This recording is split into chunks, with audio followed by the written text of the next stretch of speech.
Breaking news Visakha central jail ముందు jail సిబ్బంది భార్యలు పిల్లలతో కలిసి ఆందోళన చేస్తున్నారు. తమ భర్తలు సెంట్రల్ జైలు ఉన్నతాధికారుల వేధింపులను ఎదుర్కొంటున్నారని, వాటిని భరించలేకపోతున్నామని వాపోతున్నారు.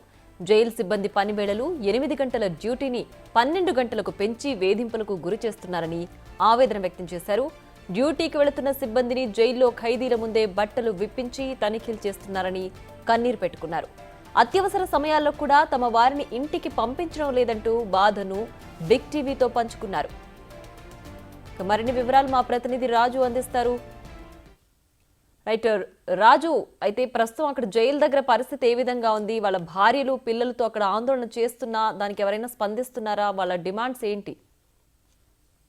విశాఖ సెంట్రల్ జైలు ముందు జరుగుతున్నటువంటి ఈ కానిస్టేబుల్ భార్యలు అదేవిధంగా పిల్లలు చేస్తున్నటువంటి ఆందోళన అయితే ప్రస్తుతము వాళ్ళు విరమించినటువంటి పరిస్థితి ఉంది. పసిపిల్లలు కూడా ఉన్నారు. విపరీతమైనటువంటి చలి ఉన్నటువంటి నేపథ్యంలో కుటుంబ సభ్యులు మొత్తం అందరూ కూడా, ఎందుకంటే కోర్టు ఈ జైలు ప్రమిసెస్ లో ఉన్నటువంటి ఈ క్వార్టర్స్ లోనే వీళ్ళందరూ అక్కడ ఉంటారు కాబట్టి వీళ్ళు ప్రస్తుతం అయితే ఈ ఆందోళన విరమించి ఆ ఇంటికి వెళ్ళినటువంటి పరిస్థితి కనిపిస్తుంది. అయితే ఉన్నతాధికారులు, జైలుకి సంబంధించినటువంటి ఉన్నతాధికారులు తమ భర్తల్ని వీళ్ళు ఎన్నో ఇబ్బందులకు గురి చేస్తున్నారు, అవమానిస్తున్నారు అంటూ ఆందోళన చేస్తున్నటువంటి పరిస్థితి ఉంది. ముఖ్యంగా చూస్తే 8 గంటల డ్యూటీ, అంటే ఉదయం 7 గంటలకు డ్యూటీకి వస్తే 10 గంటలైనా కూడా, అంటే రాత్రి 10 గంటలైనా కూడా తిరిగి ఇంటికి వస్తున్నటువంటి పరిస్థితి లేదు. భోజనాలు కూడా రానివ్వడం లేదు. దీనికి తోడు ఖైదీలు ఎదురుగానే ఖైదీల్ని చెక్ చేసినట్లుగా మొత్తం బట్టలని, పోలీస్ డ్రెస్ లో వచ్చినటువంటి వాళ్ళ యూనిఫామ్ ను మొత్తం అంతా తీయించి ఖైదీల ముందు వాళ్ళు తనిఖీలు చేస్తున్నారు. ఇదంతా అవమాన భారంగా ఉంది. ఇది కావాలనే సూపరింటెండెంట్ తో సహా ఉన్నతాధికారులు చేస్తున్నారని వీళ్ళు ఆందోళన చేస్తున్నటువంటి పరిస్థితి కనిపిస్తుంది. అయితే చిన్న పిల్లలతో కానిస్టేబుల్ కి సంబంధించినటువంటి భార్యలు ఆందోళన చేస్తున్నటువంటి నేపథ్యంలో హోంమంత్రి వంగలపూడి అనిత స్పందించినటువంటి పరిస్థితి కనిపిస్తుంది. ముఖ్యంగా ఈ ఆందోళన చేస్తున్నటువంటి ఈ జైలు సిబ్బంది ఎవరెవరున్నారు ఏంటనే దాని మీద ఆరా తీయడంతో పాటుగా ముఖ్యంగా జైలు సూపరింటెండెంట్ అవమానిస్తూ కానిస్టేబుల్ ను వేధింపులకు గురి చేస్తున్నాడనే దాని మీద ఒక నివేదిక ఇవ్వాలని జైలు శాఖాధిపతికి కాల్ చేసి మాట్లాడినటువంటి పరిస్థితి కనిపిస్తుంది.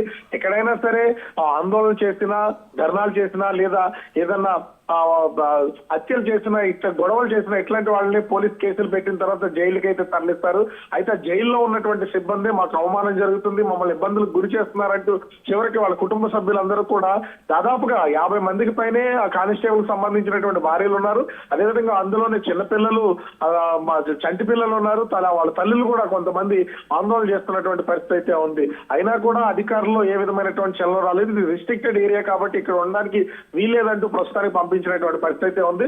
తమకి భర్తల విషయంలో ఆందోళన చేస్తున్న మేము కాబట్టి ఇంతకు మించి రేపటి నుంచి వీళ్ళకి ఎక్కువగా టార్చర్ చూపించే అవకాశం అయితే ఉంటుంది.